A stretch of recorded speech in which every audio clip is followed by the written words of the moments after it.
They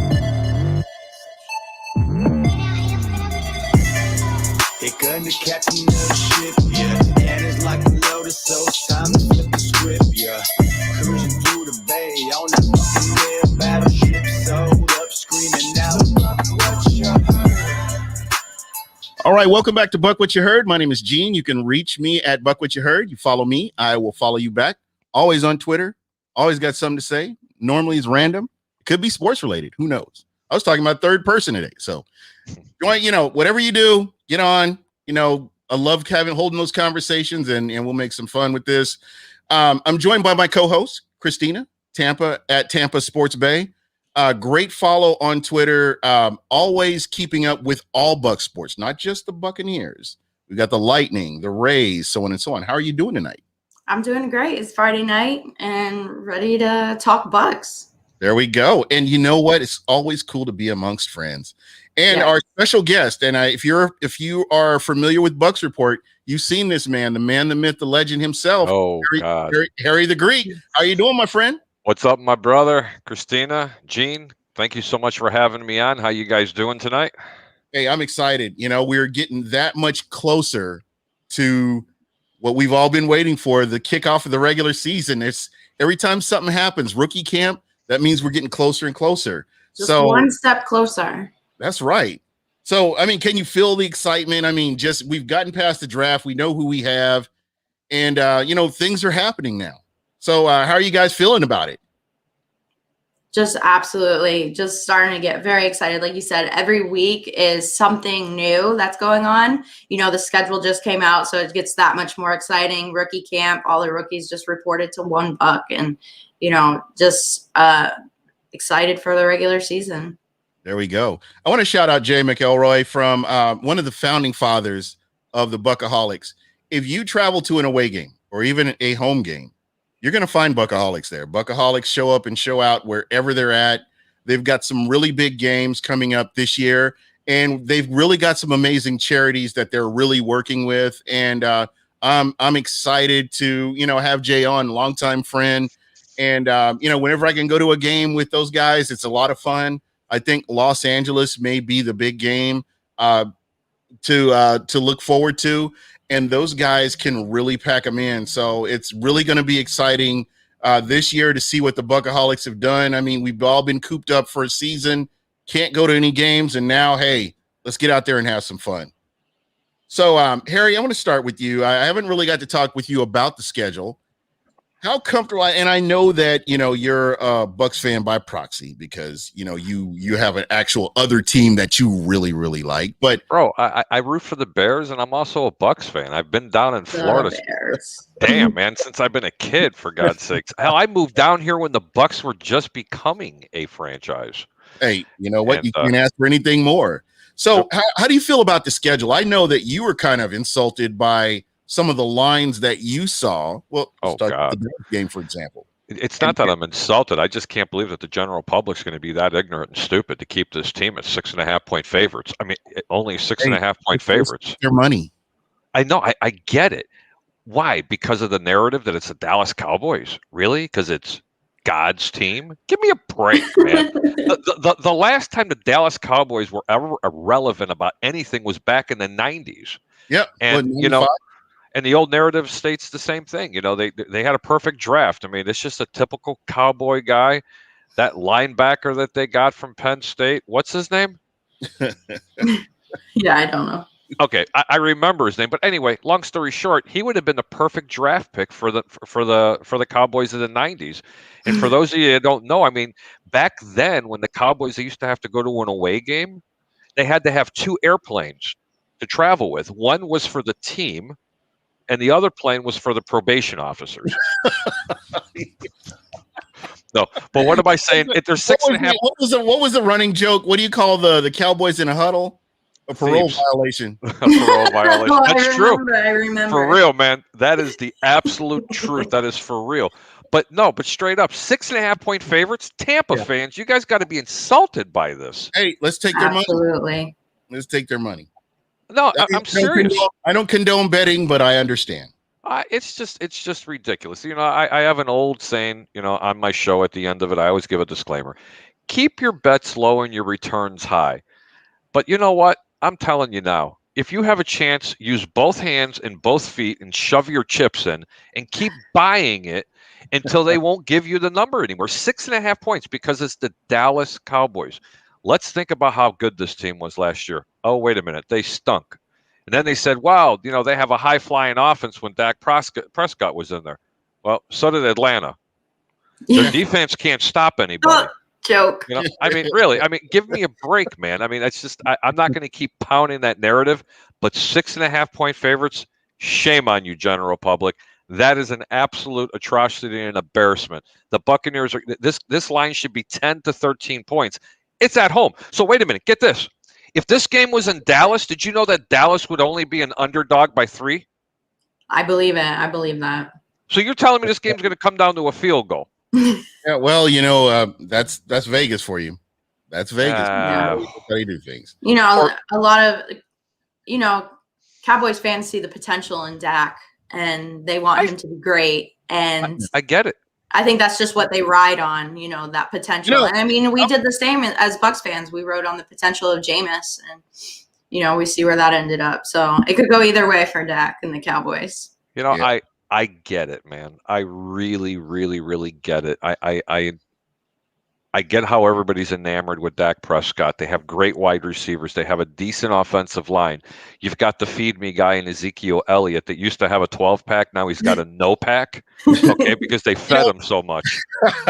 He fed him a little bit too much. And it's going to be interesting. There's so many subplots. And the one thing that I've noticed about the NFL over the past 4 years, there's always a storyline somewhere within the game. Yep. So, like even with this game, you've got the Super Bowl champions versus a man in Dak Prescott who's coming back from a catastrophic injury. You've got Mr. Feed Me coming back from a very underwhelming season after being paid a king's ransom to be your starting running back. And, for at some points in that season, he held the team hostage. I'm not going to play unless you pay me. And, they basically, they paid the guy and it hasn't paid off. So it's going to be interesting to see what happens here. I'm not going to take anything away from Dak Prescott. I had him in my fantasy team and I did well until he got injured. Right. So, again, I know that I see the numbers, but again, fantasy and reality, two totally different things. Right. And when you look at what the Tampa Bay Buccaneers do against the run and how they've continued to improve against the pass in the back end of the season, I really believe if they start out as strong as they finished, it's going to be bad for a lot of offensive coordinators trying to go against this Buccaneers team. Absolutely. If that front seven day one is 100% healthy, I think they will blow it out of the water. I agree. I'm gonna hit on a little narrative that a lot of people aren't talking about, especially with Dallas. I'm going to talk to you a little bit about someone's character in a team. Okay, when Dak Prescott got hurt and they put in the Red Rifle, otherwise known as the Red Rocket, and Andy Dalton, people can say whatever they want about Andy Dalton. Do you guys remember the hit that he took and he was laying on the carpet? Not one player, no one cared, from his offensive line. They just started walking back to the office, right back to the huddle. And you know something? Those are the same damn players that are going to be playing with them now. Are you crazy?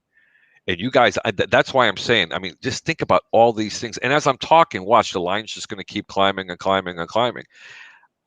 It is nonsense the way this team actually operates.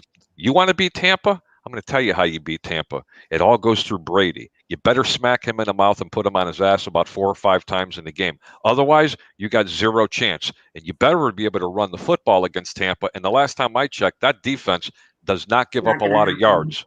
You'll be lucky to get 100. Okay? You'll be lucky. So just remember, 6.5 point favorites, and in a neutral field, Tampa would only be favored by a field goal. Just remember that. That's disgusting. And Harry, I want to ask you this: Ezekiel Elliott, over or under on 50 yards? Over. He goes over. You see, Tampa's got a great defense to stop the run, but that's a little bit skewed. And please let me explain why. And I think I have shared this with you. You have the floor, my friend. Look, they're very difficult to run against, but if you pound the rock on them, you are going to have some success against Tampa's defense. And let me explain why. A certain running back in Minnesota did it. Okay, yeah. Ezekiel Elliott is the same type of running back with a better offensive line, arguably, is supposed to be coming up this year. Look, the reason why Tampa was number one against the run is because teams did not come in to play the Buccaneers to run the football. They planned to pass the football thinking that they were going to be in a shootout. So that is a very skewed type of statistic. You can take statistics and throw them out the window, but they are a solid run defense. I mean solid. Does he run for more than 50? Yes, he does run for more than 50. But I don't have look, if they line them up right now, less than 13 points. You know, I guess I'll have to believe to see it to believe it. I've watched this team against some really good running backs. I think the toughest challenge the Bucs had outside of Dalvin Cook was against the Tennessee Titans. Well, anybody's gonna have a problem with against him. That guy's a beast. But that's my point. We've had quite a few elite, quote unquote, elite running backs come through Tampa, and they didn't fare well.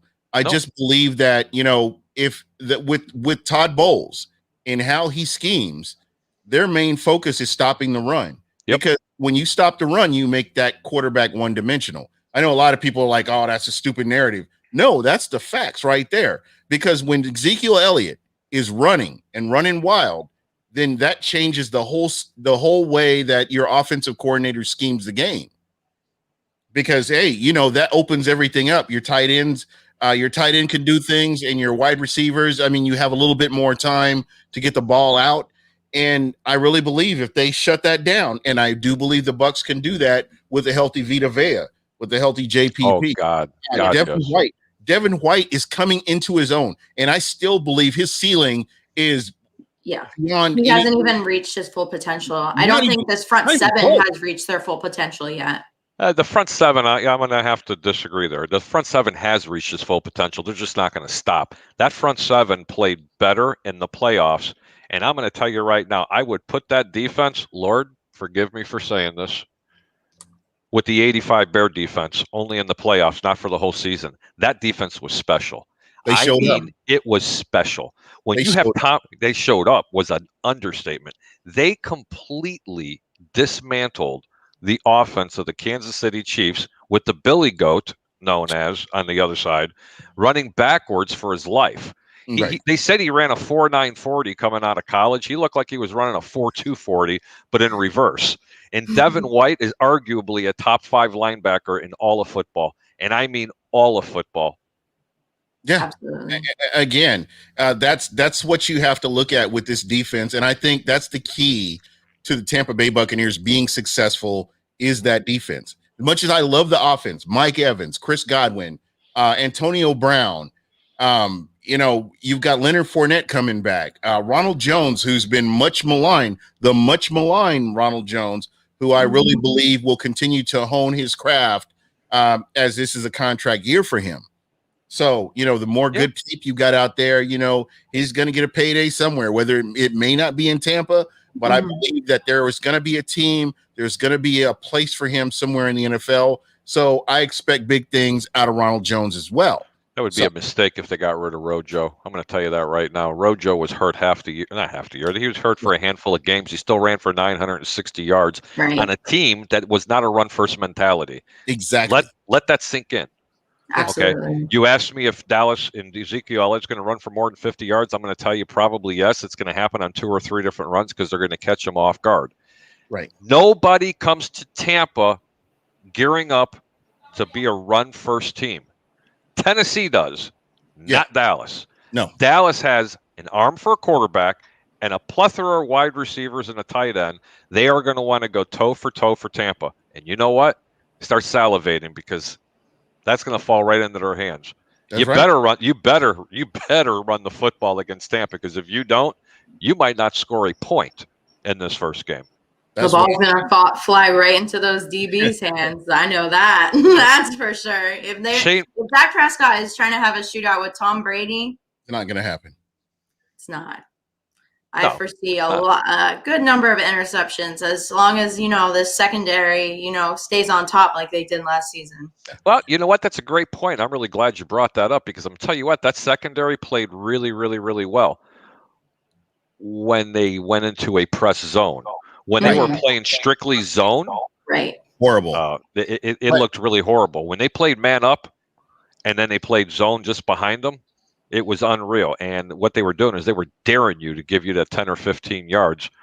And it's just they were taking a lot of the pass plays away. That's why Murphy Bunting, by the way, is my favorite DB on this team. You know why? Because I love the underdogs. And I was saying that everybody's like, "Oh my God, look how bad he's getting burned. They should call him toast." Trash. Oh yeah. And I was like, "Bro, you don't understand. Don't let him lose his aggressiveness because that aggressiveness is going to turn into turnovers." Oh, wait a minute. That's right. A couple of interceptions in the playoffs. I mean, the guy just looked phenomenal. That defense. He was my most improved player of the team of that defense because of all of the players, I would curse his name the most watching games just because he would get burned on a lot of plays.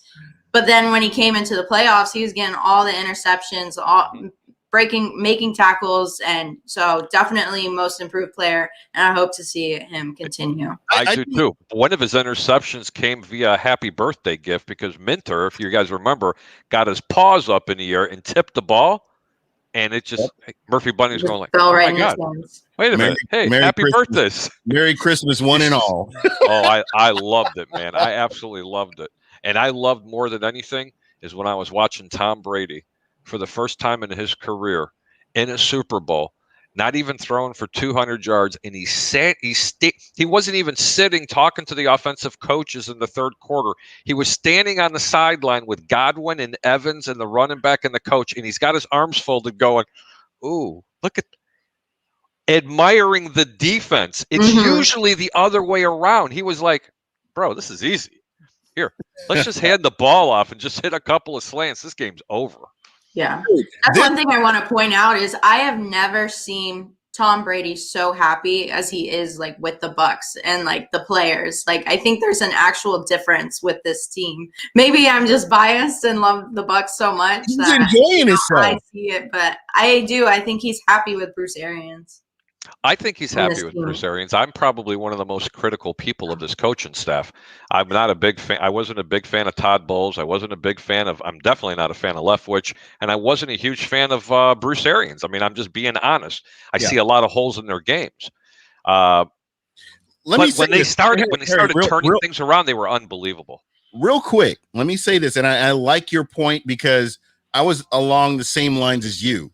But this is a marriage.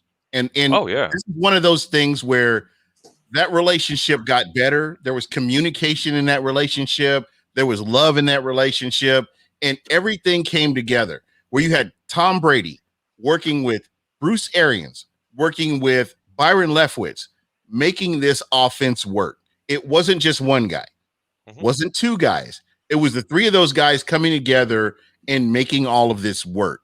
And I think that gets lost a lot in the translation of, what this offense was. And after the bye week, just how they came out of the gates. I realized there were some games that were kind of shaky, but at the end of the day, they continued to improve. And, the word that I like to use, SAT word, market improvement. We saw market improvement. And the one game that was a drawback was that Washington football team game. But you know what? Lucky to win that game.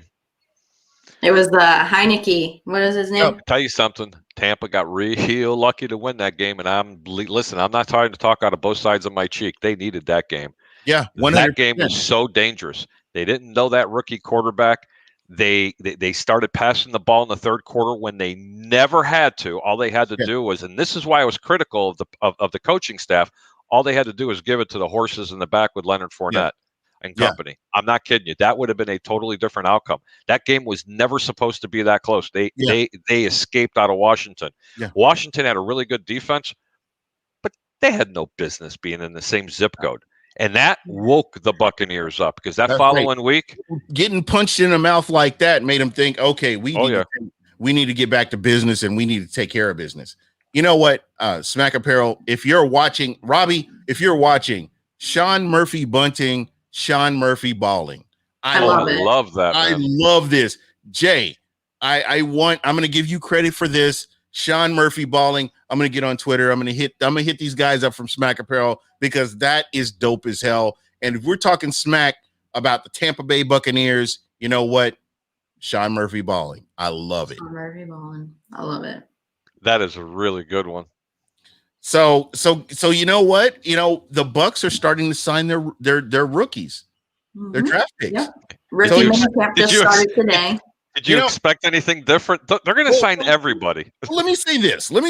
This is so crazy. Every single year since I've been on Twitter, 2009, or I'm not kind of telling my age or whatever, but anyway, every single year the rookies come out. Oh, do the Bucs have enough money to sign all their rookies? This is the first year I have not heard this argument because we've seen what Jason Light can do. So you know what? People are like taking my advice. Sit back and enjoy the ride. Let's enjoy this. And Jason Light's taking care of business. And this is the start right here, guys. So you've got your 2 7th-round picks, signed. 5th-round pick, signed. Let's get ready to enjoy this because they're all going to be signed by the time we kick off. Mm-hmm. I want to interject and say one thing about Jason Light. Arguably top 5 general manager all time that I have ever seen. I'm 54 years old. I've been watching football my entire life. I personally, and the only reason why I'm saying top 5, probably top 2, top 3, I've never seen in the Super Bowl era, okay, a team that wins the Super Bowl as convincingly as they did in a Super Bowl, and all these egos that you have to feed, especially in today's National Football League. Not only did they keep Chris Godwin, Levante David, Shaq Barrett, Lombardi Lenny, and the list goes on and on. Are you kidding me? Hey, don't forget Even about the kicker. Right, and hold on. Up. And this is why I don't think you're going to have a Super Bowl hangover, Tampa. You ready? There's no egos on this team. Not even Antonio Brown. There's no egos on this team. There's no I in the word team. There were multiple players, and I'll tell you what, every time I heard Joshua Cole Allen, I got to drop his name with a little mic drop here. Every time I heard him report on something on BucsReport.com, someone's restructuring a deal. 2 days later, they sign a player. Another player restructures his deal. They sign another 2 players. And then everybody's wondering, oh, my God, when's Antonio Brown going to sign? First off, the old Paul McCartney and Wings song, Someone's Knocking at My Door. Well, nobody was knocking at his door, okay? And definitely nobody was ringing his bell. They were waiting for someone else to restructure. And as soon as they did it, what did they do? They re-signed Antonio Brown. It's never been done. I've never seen it happen. I've researched it. Teams have come close. This team has the chance.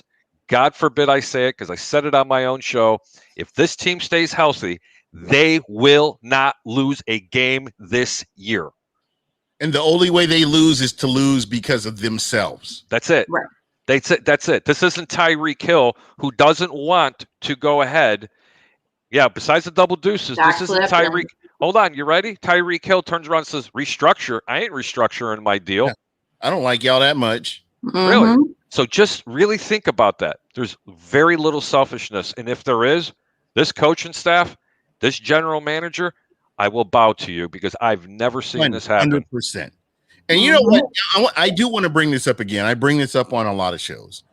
There were listeners that religiously listened to Buck What You Heard.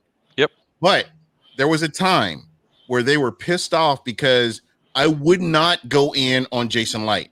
I said, let's see his body of work. I'm all about the body of work. I want to see what you do, how you recover from a mistake to get to something else. I want to see how you improve this team. And when you look at the 2016 draft, how many players are back from the 2016 draft? God, I'm going to say wait a minute. None. There isn't, is there? Nope. Zero. So that was a knock on him. Roberto Aguayo was a knock on him. Oh yeah, the one they drafted. No one can forget that. No one will ever forget that. That will be forever. And the number one thing. Quick story: when the Bears took over Roberto Aguayo, Okay, I was in Chicago at the time visiting family, and I watched him in practice. Okay, not at Soldier Field. He kicked a 70-plus yard field goal like it was nothing and hit the back net. In the preseason, he couldn't hit a 20-yarder. It's up here. Yep. It's in his brain. Check up from the neck up. Ooh. And hey, Tampa Sports Base said it. Check up from the neck up. That's basically what it was. You can have all the physical tools you want, but if you can't get it when it's time, and you know what? You've only got one job. Go out there and kick that field goal. Make that extra point. That's it. Win the game. But he couldn't do it. And it was so bad. He's a golf pro now, but is he really? Yeah, true story. Is he? True story. I bet you if you're playing skins with him, he couldn't hit the ball. Wait a minute. That cup looks like it's the size of a pea. And that's the whole thing. I mean, you've got one job to go out there and kick that ball between the uprights. Get it between the uprights. That's all you have to do. Now he's got one job. Yep. Hit the ball. Oh, That's hey, buddy. Oh, look, you got the feline there with you. That's my girl right here. No, I'm sorry. That's my boy. I'm sorry, guys. You got two? I have 5. Oh my God. I got one. Listen, I love animals. Humans are my least favorite animal, if you guys didn't know. They really are. I love all animals. Yeah, there you go. So I can't argue with that. You know, I've got one. I've got one algebra. He's running somewhere. But hey, you know, you may see him occasionally from time to time. I think when I move back upstairs to the other area and get everything set back up for the regular season, you'll probably see him making appearances whenever he can. But again, yeah, it is what it is. I love cats, man. You know, I love all animals. I mean, I was not a cat guy until I got married. My wife's like, oh, let's just get a cat. Yeah, okay. It's like a potato chip. I can't have one.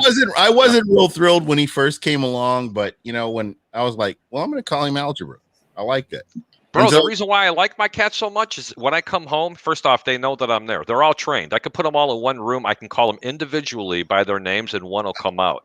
I could walk 4 of these cats around the block without a leash. For real. That is just that perfect relationship, right? Hey, you know? So either that or I smell. I don't know what it is. I don't know if you guys knew this or not, but Joe Tryon had arthroscopic surgery. Right. Draft, which to me, I did not know that. And then I heard that today, and that he's not participating in mini camp. I heard he failed the physical. But the beautiful thing about this is he'll be ready in June. Oh my God, he's a busted draft pick. The season's over. Oh my God, Joe Tryon's not going to play. Okay, let's do the Bucks and F. We got one. We have one less rotational player now. Oh no, Tampa, are you serious? Joe Tryon's not playing? Yeah, there you go. and I do want to, you know what? Right now, I want to take this moment. Trask 1 if you're out there and you're watching my show, I want to get you on. Trask, Kyle Trask, Derangement Syndrome. I'm ready for the book. Release that book, bro. Get you on here. Clap, baby. Clap. Here we go. Gator power, baby. Gator chomp. That's okay. I don't want to do it too loud. You know, this is really exciting for me because all of your starters are signed. You have a lot of depth. So much depth. Like the draft. When the competition finally starts, Harry, Christina, when the competition finally starts, what positions are going to be available? You mean for like as far as starters, as far as you know, possible playing, you know, in for the draft picks? Yeah, for the draft picks.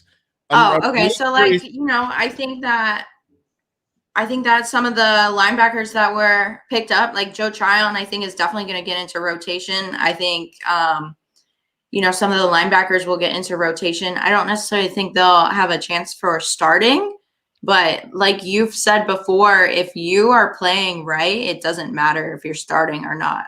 Yeah, like, you know, I agree with her. If you've got the golden hands at that time, you're going to be playing. It doesn't matter if you've been on the team forever or for just a couple months. And what gives me the most hope is the number of coaches that you have on this staff, the number of players that will get exposure because you have a larger than normal preseason. You have a larger than normal camp where guys can show what they can do. And I think this is what hurt the Bucs if they're Super Bowl champions. But I'm saying there were players out there that I wish had gotten a little bit more of an opportunity to get exposure, to show what they can do. And I think what Tampa did really is very amazing when you consider there was no camp and the first game of the season counted, even though it was a preseason game, theoretically, it counted and they made it work for them. There's two positions you guys aren't talking about. They're pretty critical, though. Let's talk about it, man. I mean, they have a really good chance of, overtaking them. That one's the guy that hands out the towels in the showers, and the other guy's the one that gives the Gatorade when he's running out with the bottles all the way out there. Bro, I'm telling you, I'm coming for your job, man. I know. Kyle Trask might be the new guy making sure Tom Brady doesn't fall over from drinking too much avocado tequila. So they may be selling beer. I don't know, man. That's what's his name's job. That's QB3's job right there. Look, I'm a Kyle Trask fan, but it's we don't have to worry about Kyle Trask. A lot of these draft picks, in my opinion, are going to be really, really solid special teamers. Yeah, solid special teamers. Well, that's the one is going to be. I forget what his name is. Jalen Darden. Yep. Yeah, he's definitely really good player. Who by I the way. foresee taking over as the return man. Real quick. Yeah, very quick. Very, very, very good first move on the football. Great nose for the football. Great short range type of. From what I've seen, range. It looks like he's got really good vision. Yes, he does. Got a definite nose for the football. What I really liked from Bruce Arians was he was saying that from Jalen Darden today at rookie minicamp. I thought he looked very, very good, and he got really, he was good until he got tired. He took every snap, every rep, and he looked really clean catching punts and looked really explosive as a receiver. Explosive. I love that word. Explosive. I love it. Yeah. I mean, can't ask for anything better. I'm actually very excited about him. So Scotty has finally summoned the race. I would love to see that. I am still waiting for the Tariq Hill Scotty Miller race. I really wanted that. I think Scotty Miller does have the speed, but he doesn't have that kind of running back vision. You know what I mean? Scotty Miller's fast. He's not Tariq Hill. No, he's right. No, he's not Tyreek Hill's fast. He's Tyreek fast, Hill, but he's not Tyreek Hill fast. That's a different zip code. But I wish Tyreek Hill has that like 8th gear or something. I don't know what you call it. But I've watched him run at full sprint and hit another gear, and I'm sitting here and I had to like rewind the film to watch it. Where did that go? Where did that come from? I'm serious. He's running at full sprint, and then all of a sudden he hits another gear. It's like he's in 2nd gear and he takes it up to 4th gear. And I've never seen that in a wide receiver. Nope. I mean, I've looked at Deion Sanders. I've looked at Green from Washington. Arguably two of the fastest players in NFL history. And Chris Johnson, I've looked at these guys. God, he was fast. Ooh. Nobody. You're forgetting about prime time. Prime time. Yeah, that's what I'm saying. Prime time. Deion Sanders, watching him run. Willie Gault. But watching this kid run, Tyreek Hill can run at full sprint and just hit another gear and he's gone. Yep. Well, you know who else is like that, but it's what I call sneaky fast because he doesn't look fast, is Cordero Patterson. Yes. Do you ever see that 6'4" wide receiver, 6'4"? It looks like he's just running. Yeah. No, he's losing. Like a light jog. Yeah, it's just unreal. The film doesn't give him credit for how fast he really is. No, it doesn't. It's just unbelievable. Mm-hmm. But again, I love Scotty Miller being here. I think that this guy is a weapon for Tom Brady. Tom Brady has a great relationship with Scotty Miller. Tom Brady has a great relationship with Gronkowski. And I can go on down the line. He's got a great relationship with all his wide receivers, all the way down to Tyler Johnson. So I foresee, those relationships becoming even stronger, especially with those especially with those wide receivers that aren't considered the starters, like Scotty Miller or I'm sick of cornerbacks disrespecting Scotty Miller, and they get smoked like cohibas. Well, because he sneaks in right behind them, and they get smoked like cohiba. Really? That's an expensive cigar, brother. You think it's smoked like a... That's exactly what happens. They get smoked like a Swisher, bro. They just get flat out burned. What are you kidding me?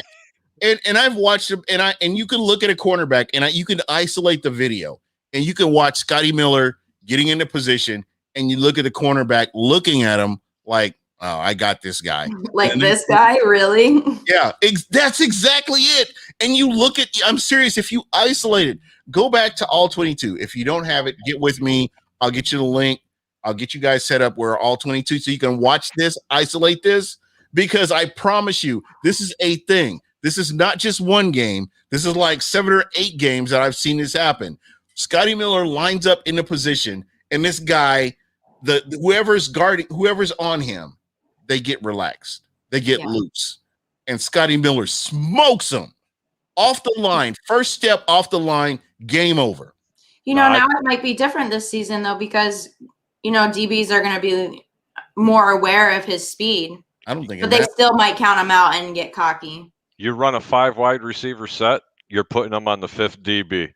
And there's no 5th DB in the league that can cover Scotty Miller. Forget about it. There was a game earlier in the year. It was in the second quarter, and I almost am positive it was against the New York Giants. Giants are playing the Giants are playing a zone defense, and all of a sudden, I'm seeing the safeties climbing up in the box. My wife said, "Oh my God, they're really going to go man?" And they got 5 wide receiver set. I'm like, they sure are. All of a sudden, my eyes focused right in on Scotty Miller. That DB got right up in the line of scrimmage. He went to go do this to put his hands on him. Jam him. And Scotty Miller's shoulder pads went under his hands this way and stuck behind him. The DB, all he did was fall backwards. He had nowhere else to go, and Brady missed him. I couldn't believe it. If that were me, I'm faking an injury. If I'm a cornerback, No, bro, he did. The DB come up. He was lame. Seriously, he's calling for the cart, and the head coach is on the side going. The guy's coming off the field, grabbing my hamstring. All he did was show him his cheeks, man. That's all he did.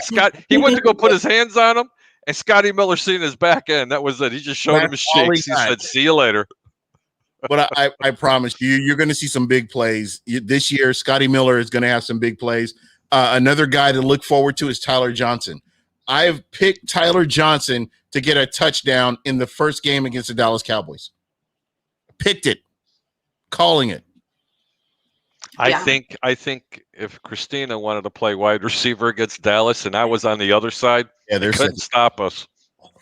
They couldn't, man. They just couldn't. Yeah, I'm a big fan of Tyler Johnson. I have been since he was drafted. Johnson. Love that kid. I can't wait to see more from him. Take it from me. She's been a fan. I am not going to argue that. This is true. Mm-hmm. So who's your favorite player, Christina? Because I've heard my favorite player. So I'm a defensive girl. That's my girl. So Levante David and Devin White. LD baby. But then I also do love Antoine Winfield Jr. I love the whole defense. You do? So, but if you had to pick one. Well, it's the Levante David then. Levante David. One. Number one. And this is basically, I guess this is the Levante David show because it's my guy. You almost lost Levante David to Chicago this year. You know that, right? I was never even close. No. It was a lot closer than you think. Trust me on it. Do you know what the difference was? Is Tampa got to him the day before to sign him because Chicago was going after him the following day. Right. They were rolling out the carpet for him to play alongside Khalil Mack and Roquan Smith. And Tampa got to him the day before. That is factual because what he was going to make in Chicago was a little bit more than what he was going to get. A lot more. A lot more. And deservedly so. I like Levante David. He would have fit really good. But Harry, I want to ask you this, and I know you're not a player, but in your mindset, if you have a special team like what the Tampa Bay Buccaneers have, Christina, same thing for you. You have an opportunity to go back. You have the quarterback you need. You have a running back room in Giovanni Bernard. I love his, I love his pass catching. There you go. I love his pass catching. I think that he's an upgrade over Shady. Definitely. Hold on. I know you're going to ask your question, but please don't be one of the pundits out there that are going to tell me that Giovanni Bernard is going to lead the team in rushing and receiving. No, I never said that. Because there's hundreds of people that are saying this, and I'm like, no, believe me, I respect Gio. Gio's a great fantasy player, especially with fantasy points. But he's not that every down running back. I'm sorry, Johnny Dean, if you're watching. But you don't have your phone number posted here, do you? Because Johnny Dean right now, the professor, is going through his computer, and he's trying to come out and stretch out looking like Chucky, spinning his head 100 different ways to Sunday, okay? Because he wants to crucify me. Well, I'm kidding you. I like Gio. When you look at the position changes, this is a upgrade from Shady McCoy to Giovanni Bernard. And that's all it is. I'm not putting him in the same realm as Rojo or Lombardi Lenny. I'm not. But I'm saying what you lost with Shady McCoy, who stole a ring. Which wasn't much. Yeah, exactly. So I felt like this is an upgrade over Shady from what you had.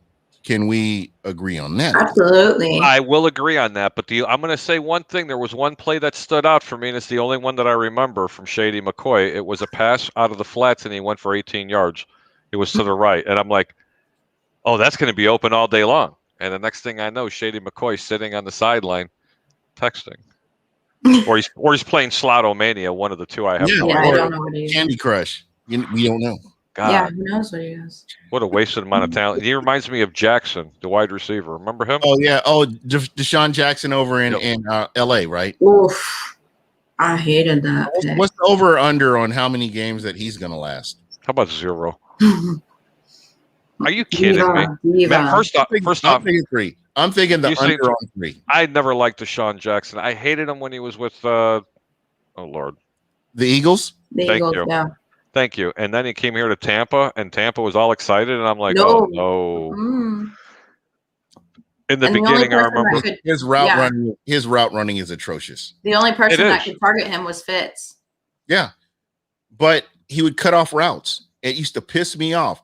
And then the ball would be someplace else. When Deshaun Jackson is on the field, the ball's not going to him. Just by the way he lines up. I mean, pre-snap read. If I'm looking at that team, top to bottom, I can tell you when and where Deshaun Jackson's getting the ball. You know what? I never understood what they didn't use Deshaun Jackson for, and I think he would have been an absolute beast to stop. Would have been on the wheel route where the running back is. Have him go into motion or line up in the backfield, even as 160 pounds soaking wet, almost like a Tariq Cohen. I hate to bring that up, but I'm sure you remember the 50 wheel watts that he caught against Tampa. Yeah, same type of play. Roll him to the left, roll him to the right. I mean, eventually you're going to burn somebody. Yeah, that would have been a really good play for him. But as his route running abilities, 0. No, especially when they were playing safety high over the top of him. Oh my God, it's horrible. Yeah, exactly. They would shut him down with cover 3. Carl Hardy. There you go. Yeah, I'm right there with you. I'm glad he went back to Philadelphia. What did he play, like 3 games, maybe 2 games? And that was he in Tampa for just a year or for 2 years? I think it was a couple. They got stuck with that contract, didn't they? They ate that contract. I wish they would throw a couple million at me like that. I'm surprised you all haven't asked me who I thought is going to finish 2nd, 3rd, and 4th in this division in the NFC South, but that's okay. We can save that for another time. So do you feel like the Saints are the number 2 team? No. Yeah, I have no idea how that's going to pan out. Atlanta's going to be last. I think Carolina will be your number 2 team. Carolina is going to finish 2nd with 9 or 10 wins this year. 100%. I agree. Okay. As much as I hate their quarterback, New Orleans is, oh my Lord, it just makes me, do you feel that, guys? Last place possibly. Doesn't that just like, just breathe it in. Just everybody yoga. Are we eating L's here? In through the nose, L? out through the mouth. Oh, you know, eating double L's, Jameis. Here. Double L. Double Turn that L's, W brother. into two L's. Turn that W into two L's. Listen, good luck, Sean Payton. I understand you're a miracle worker with quarterbacks, but you haven't had your chance to look, man. You've got a quarterback that he's done something that no other quarterback has ever done. He's part of that exclusive club, that 30 for 30. Not even Drew Brees could beat that record, baby. But can you imagine a Winston having to come in for a series or two, then getting pulled out for a series just to put him back in? Are you kidding me? No, it's think not about a that. thing. Listen, everybody's talking about Taysom Hill. Taysom Hill Taysom Hill is an offensive weapon. I cannot utility enough because he's an offensive weapon. He's not meant to be a quarterback. He's, I would say, a little bit better than Tim Tebow, but I don't even want to go down that route because I muted. I wouldn't even put him in the same zip code as Tim Tebow.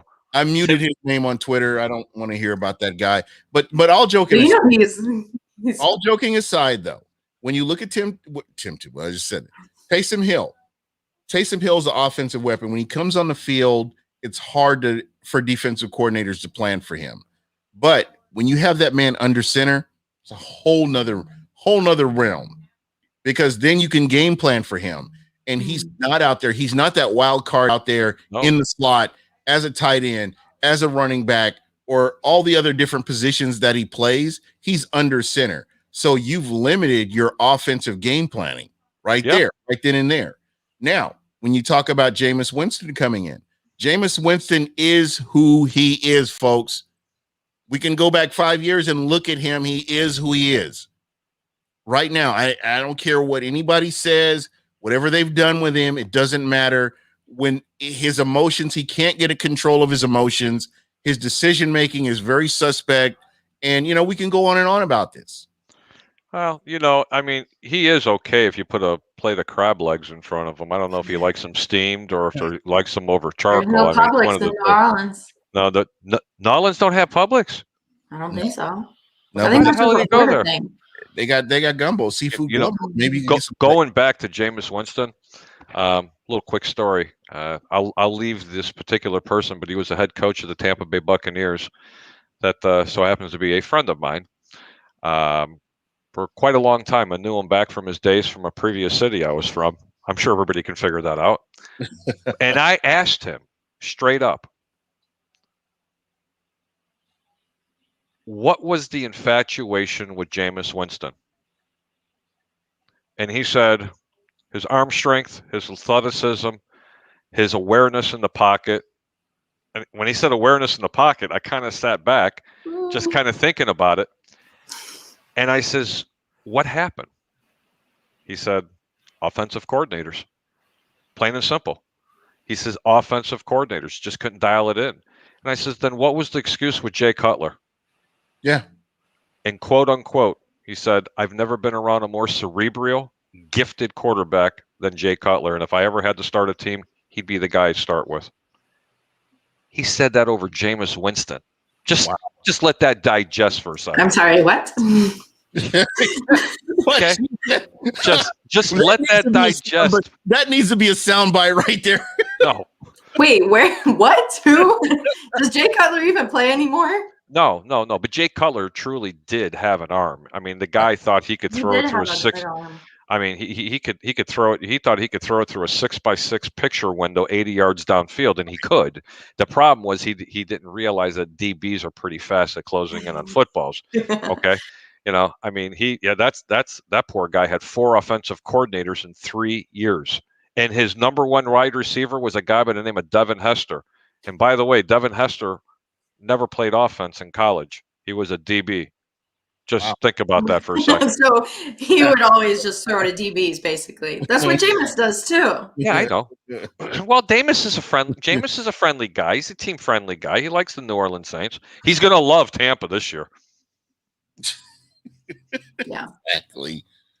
So one game I was thinking about going to was I've never been to New Orleans and I've always wanted to go.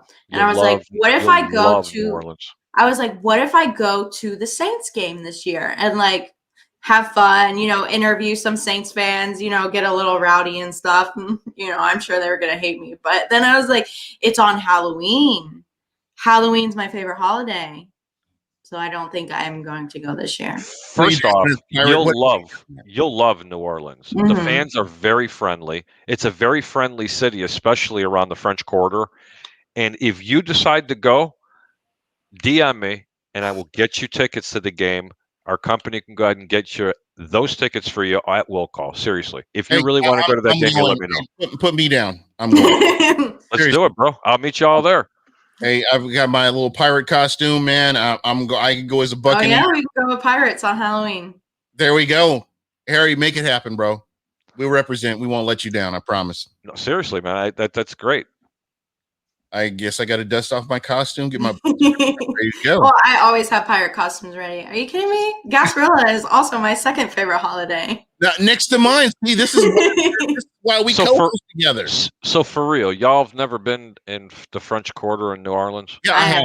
I have not been since Katrina. I'll put it that way. Okay, Christina. Wow, okay. Christina, you're gonna love it. Well, I know. I've heard lots about it. No, it's that and then some, honey. Y'all are gonna get your drink on when I tell you that, especially in the French Quarter. We're gonna make it happen.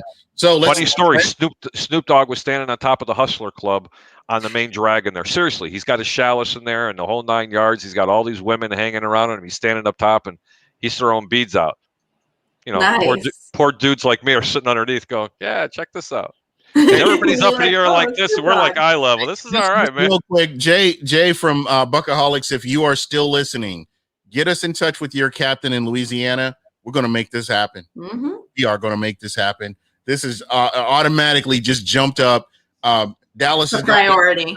Dallas is going down here and going to New Orleans. You know what? Here we go. Oh, there he is. BucWhatYaHeard in Louisiana is already planning.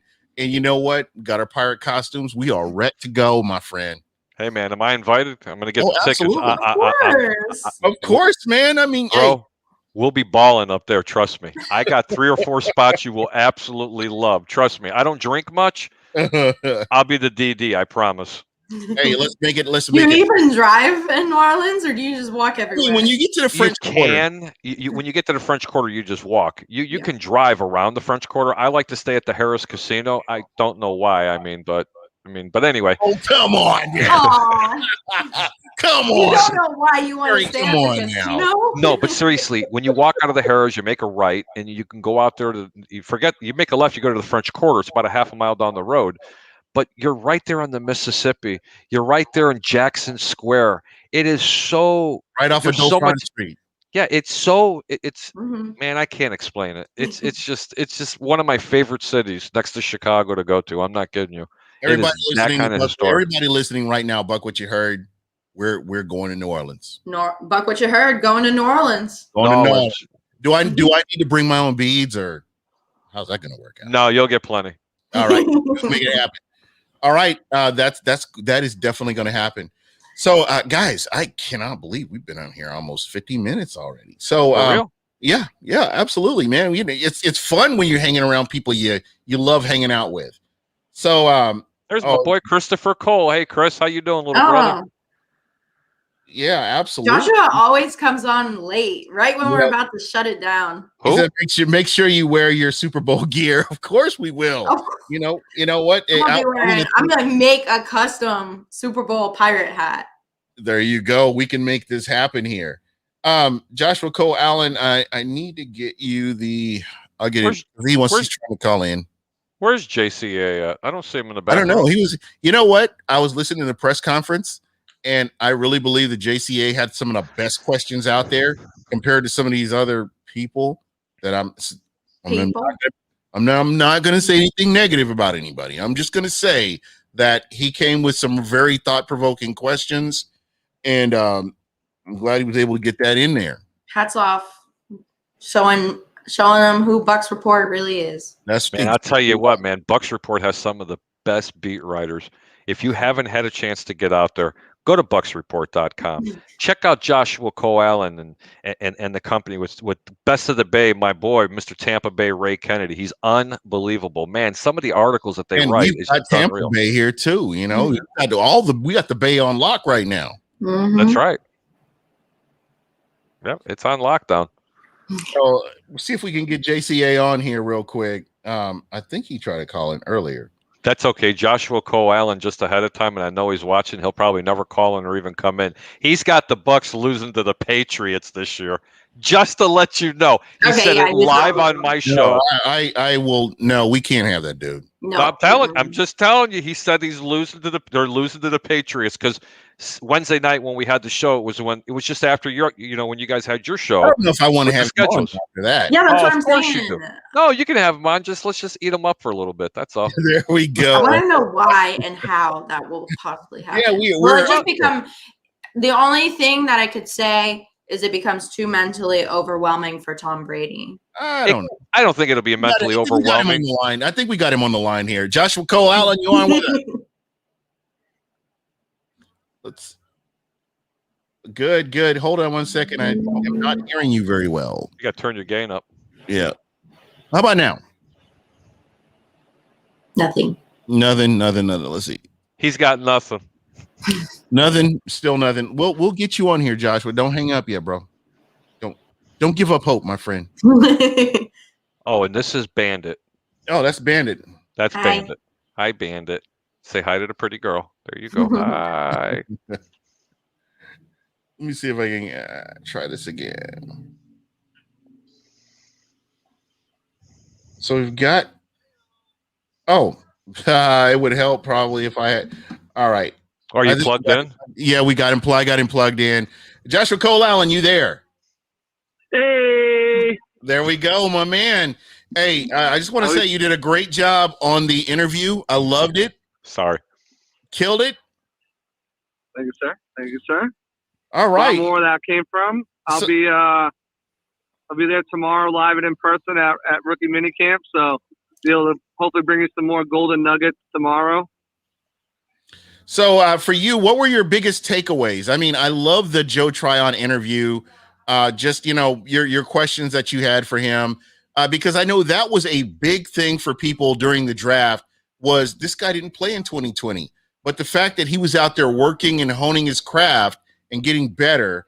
I believe that he believes in his mind that when his number gets called, he's going to be ready to go out there and play. Yep.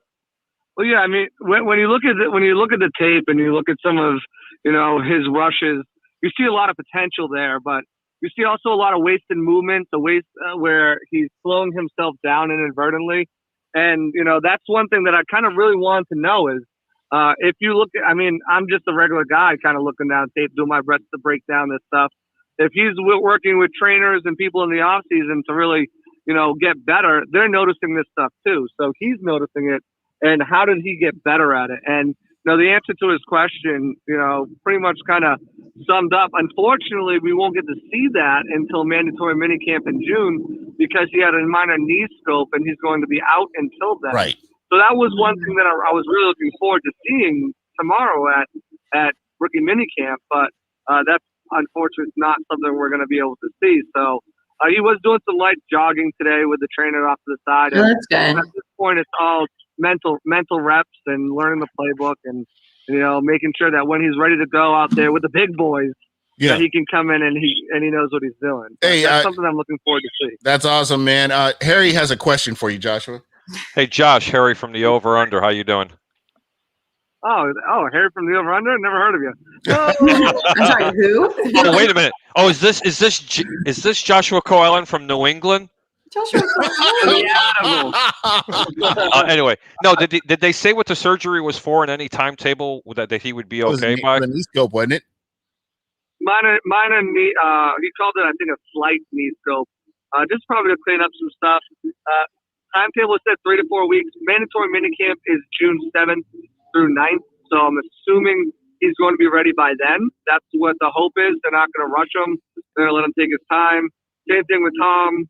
Tom wants to start. He's going to start throwing tomorrow, apparently. But Bruce is like, slow down. We don't need you yet.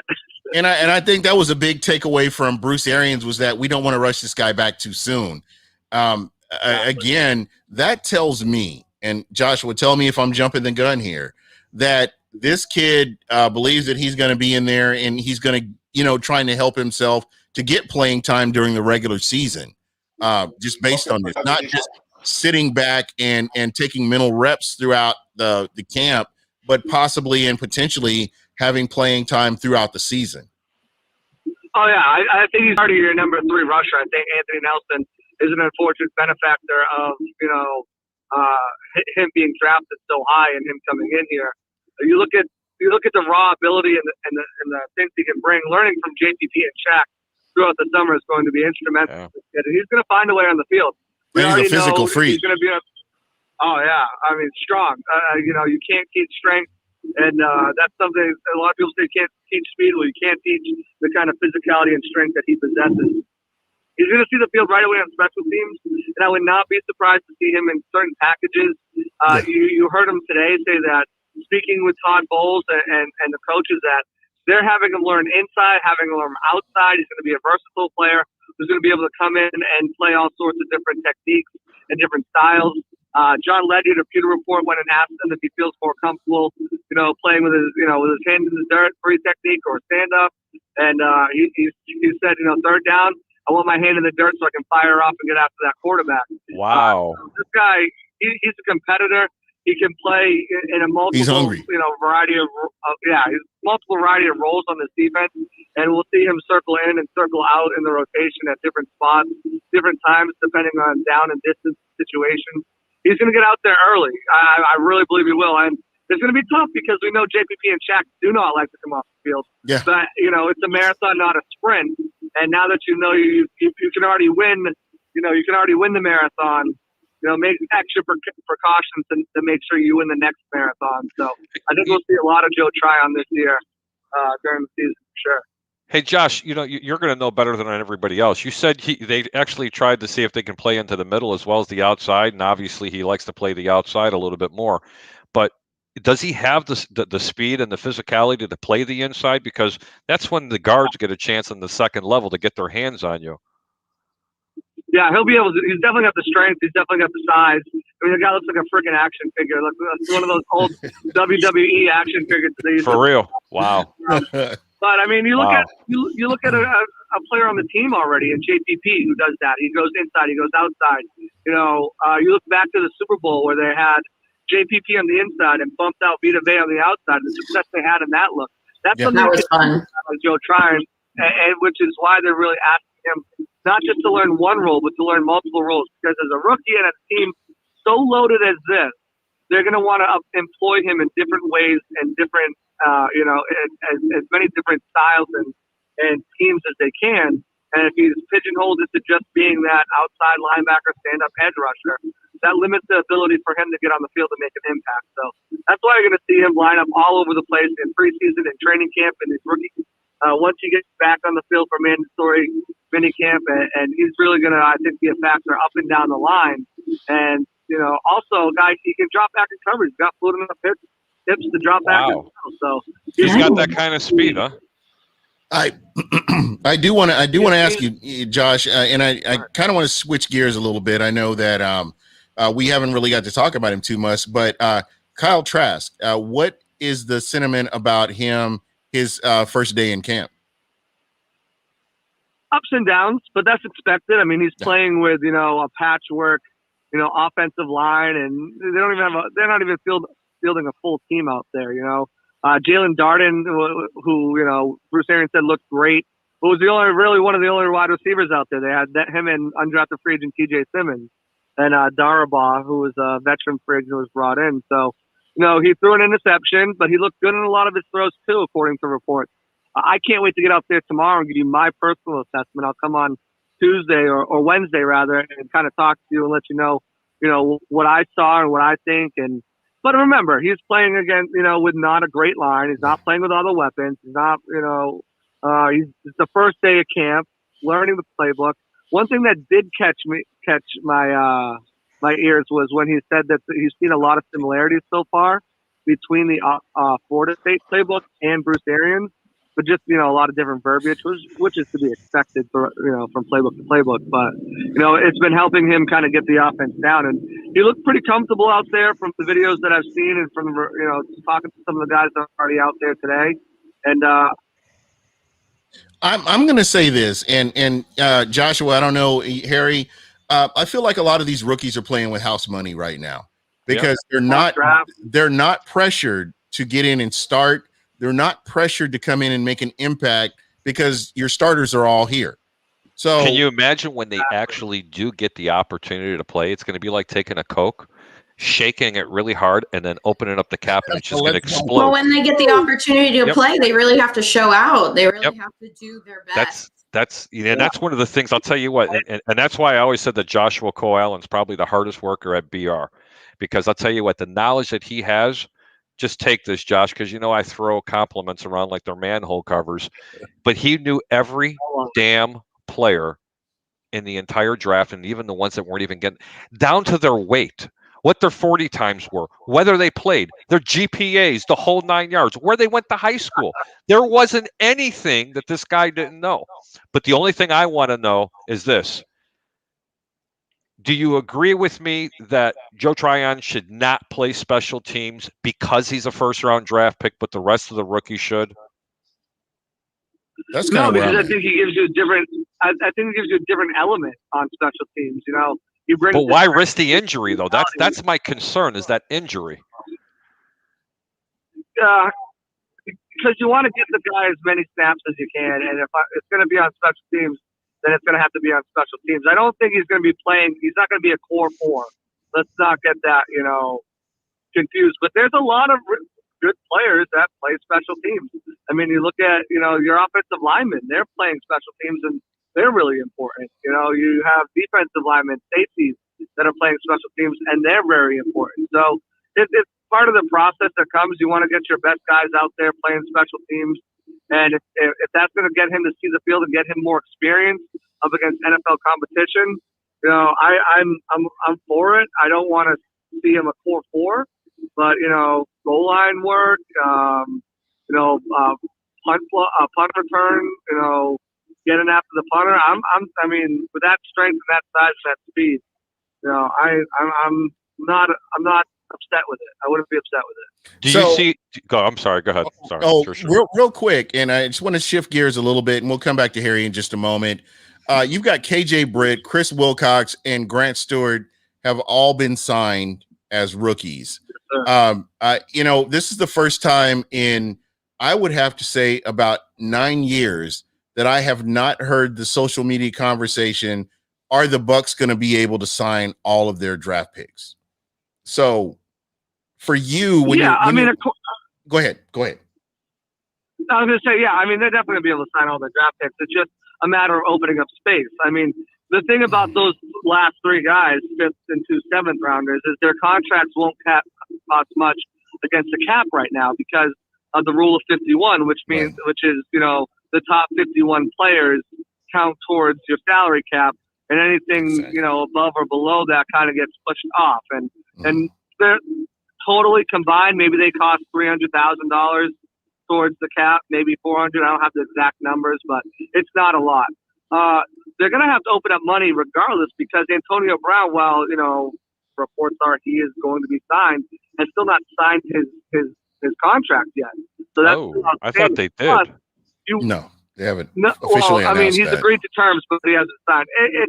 It's a formality, They want to be able to have room to make moves, and you saw that last week with a waiver claim of Hamilton from the Cowboys, the outside linebacker, bringing in Nate Brooks, the cornerback, bringing in Raven Green, the safety, bringing in Joe Jones, the linebacker. They want to be able to have this luxury to make these moves, and we're coming up to June 1st, and there'll be a lot of June 1st cuts. Yes. Players will be traded. There'll be a lot more activity on the trade market as well. And then, you get down to training camp, and we know I've got a 53 roster out. The other people got 53 roster projections out. That's going to change because they're probably going to put in waiver claims for somebody else, or someone's going to get cut and that might sign with the Bucs afterwards and strengthen a position that we might consider a weakness. So they're going to need money. They're going to need money to open up. and to re-sign AB, to re-sign the rest of his draft picks, and that emergency fund. You know, absolutely. I mean, if they didn't and have real the money, real they quick, wouldn't be able to sign AB. and the Buccaneers roster will be fluid on into the season. Once the season kicks off, Absolutely. that roster will still be fluid. There will be players that will be coming and going. And I can promise you, from that last preseason game on into, I would say, game 3 of the regular season, there are a lot of there's going to be a lot of players that may be shifting. So just don't, you could look at this roster. Exactly. You can look at the roster right now. It will not look anything like it will game 1 of the regular season. Well, I wouldn't go that far, but if you look at the back end of the roster, you're talking about. Oh, absolutely. And I'm sorry. Let me reword that. That's there will be players as far as depth pieces that will be there that, you weren't thinking would be there. Yeah, I'm looking at guys like, Pat O'Connor, or guys like Steve McClendon, guys like Joe Jones, or either Anthony Nelson, Nate Brooks, or whoever, Herb Miller, whoever wins that 5th cornerback spot. My man Javon Hagan, who I'm excited to finally meet after, talking with, all of last season and having on my show multiple times. He's in a battle with Raven Green for that 4th spot, but who knows if someone else gets cut who can play a bigger impact on special teams and as a 4th safety. So there's going to be guys who at the bottom of the roster that they might look at as upgrades. I mean, offensive line is another one. Right now, one of the big things that was kind of came out today besides, Joe Tryon, was Robert Hainsey has been working almost primarily at center. Drafted as a right tackle out of, where he played at Notre Dame, had some versatility at guard and Senior Bowl and center at the Senior Bowl, but they've got him strictly working at a center right now. And that makes perfect sense too. If you look at the roster, they don't have a center on the the only true center they have on the roster right now is Donnell Stanley. And he was an undrafted free agent last year who bounced around practice squad, isn't a veteran. You saw them last year bringing AQ Shipley before he got hurt, but they don't have a guy who's a true center on the roster. Yeah. So they have got guys like Nick Leverett and John Molchin who have been practicing there. Obviously, we know Kappa can go over there. Right. Not Kappa, Marpet if they need to. But the fact that he's practicing there and they haven't extended Jensen yet and restructured his contract is one of the only clear options left to do a restructure and extension on this roster besides him and JPP. It might tell you something. It's a little too early to read those tea leaves, but it's something to keep in the back of your head, though. And it's something to keep in the back of your head, exactly. So that was telling for me today. I wanted to make sure I got a question about that.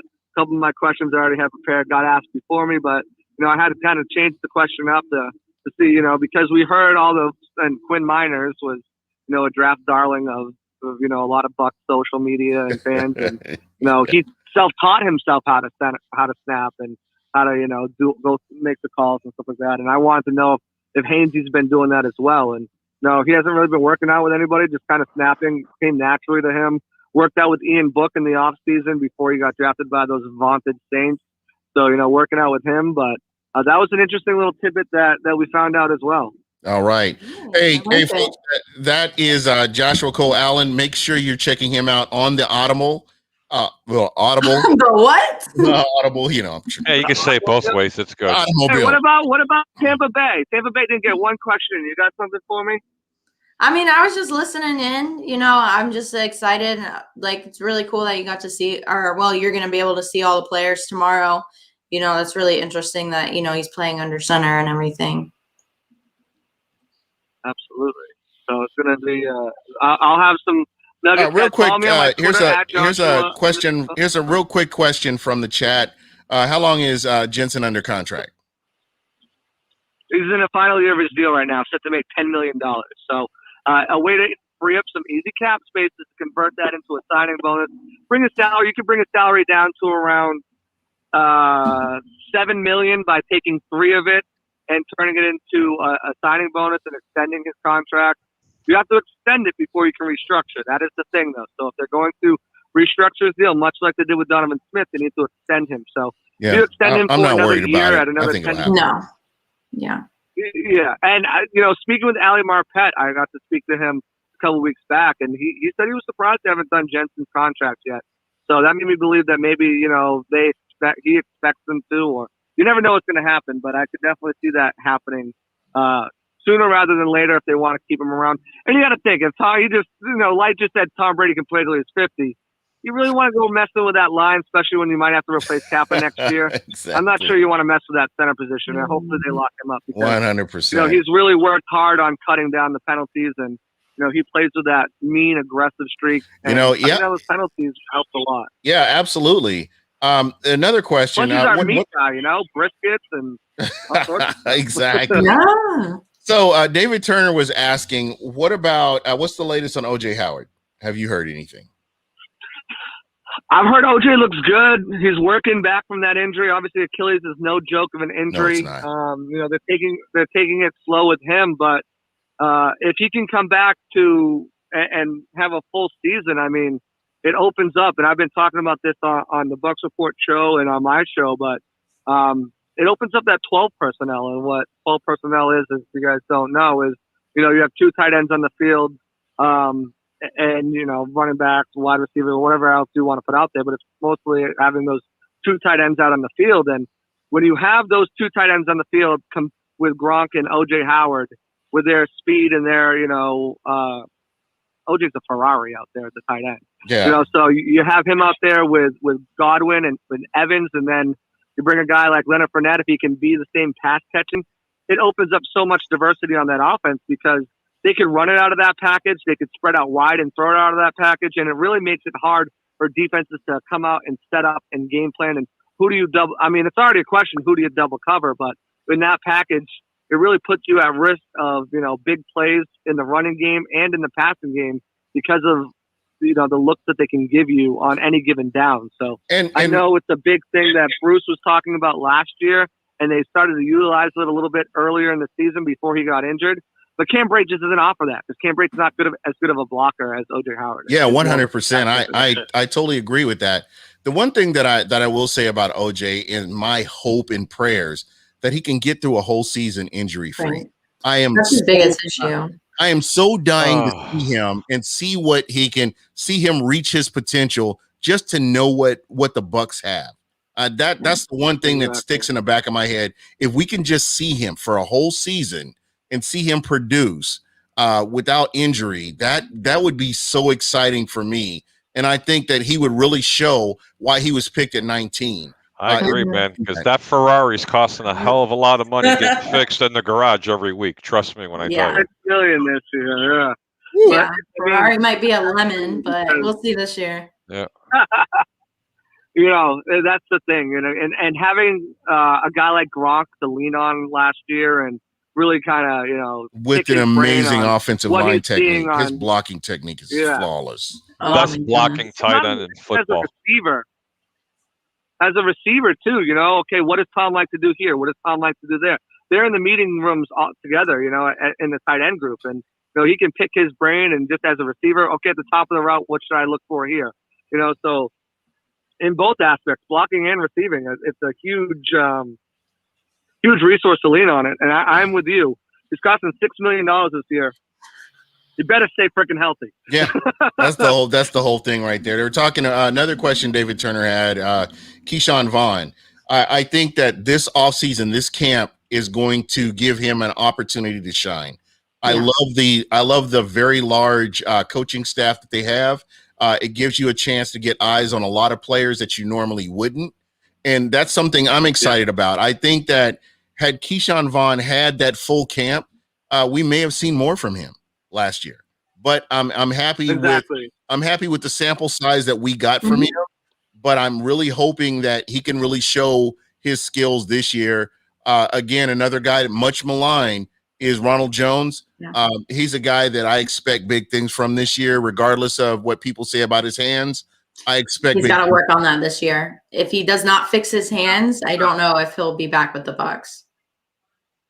No, because and pass blocking, because if you can't do those things, that's why they went out and got a guy like Giovanni Bernard. If you can't do those things, you're clearly a 1 and 2 down back. I mean, that's it. And how are you going to get paid as a 1-2 down back when you're not overly bruising, you're not overly fast, you're not overly physical? He's a good runner. I'm not going to take anything away from him, but without those two other attributes, I mean, you're just not going to get the paycheck. As for Keyshawn Vaughn, I completely agree with you, Gene. COVID at the beginning of the camp and not having a real camp and all that stuff really messed up, his progression. But you heard Bruce Arians say, in a press conference about a month ago that he's expecting a breakout year from him. And Jake Arians was on with Pewter Report, and, they really like the kid. They like his intangibles, and he thinks that, and, whenever I say Jake thinks, I always think maybe this is what his dad thinks too.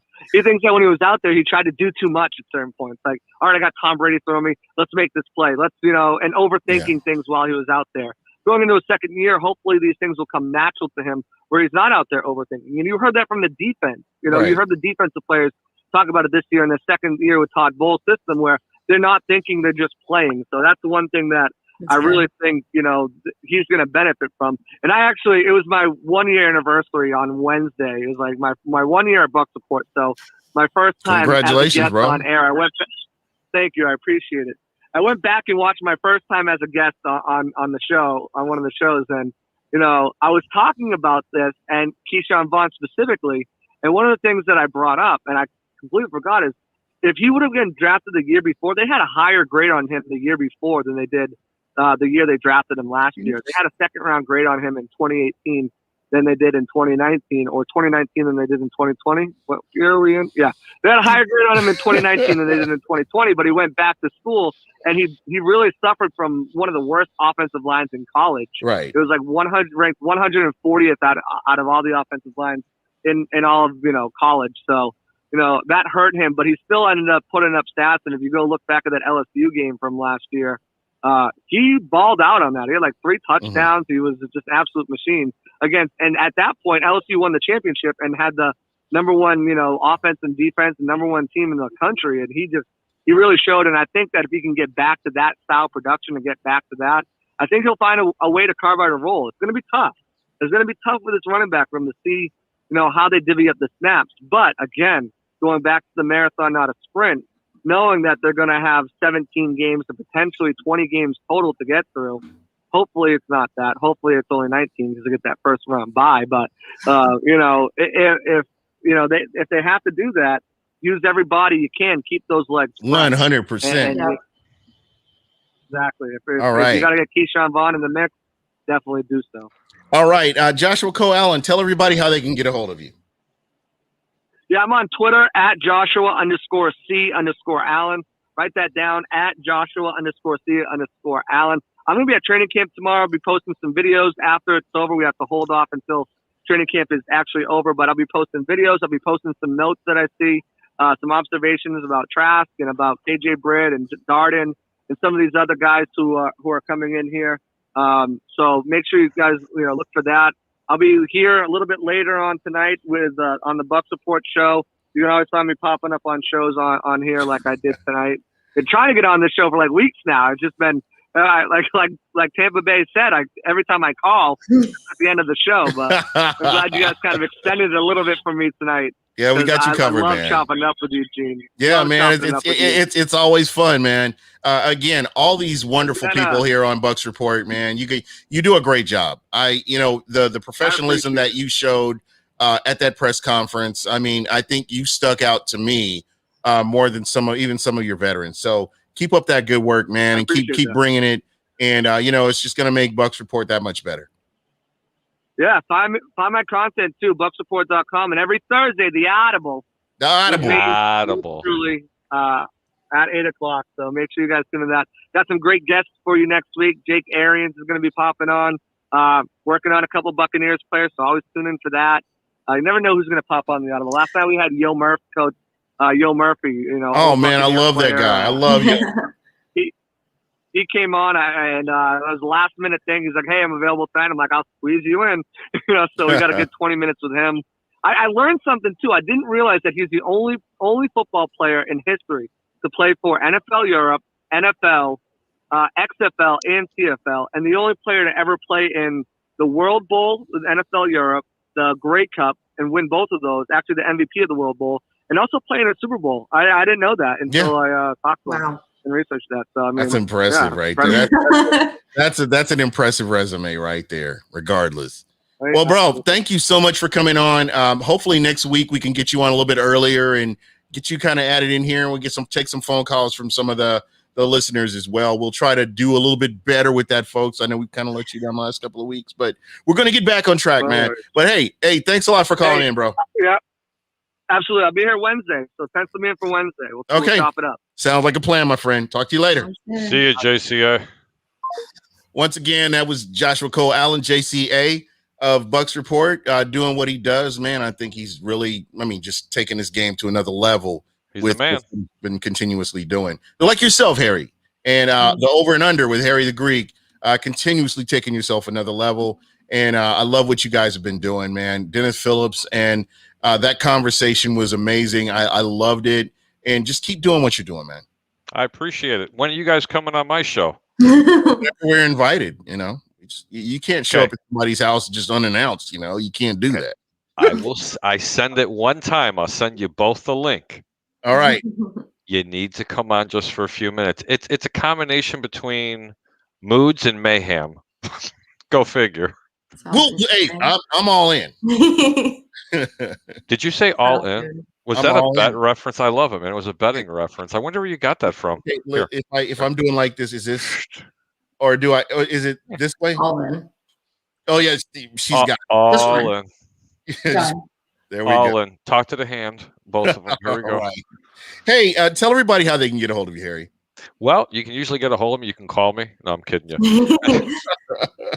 Wednesday nights, 9:00 on the Over Under. I'm Harry the Greek. Co-host is Tampa Bay, Mr. Best of the Bay, Mr. Ray Kennedy. Occasionally, we have some special guests, maybe the couples from up here, the ones that I'm pointing to. And you never know. You'll see me on some additional shows. Just keep your bets low. Make your returns really high.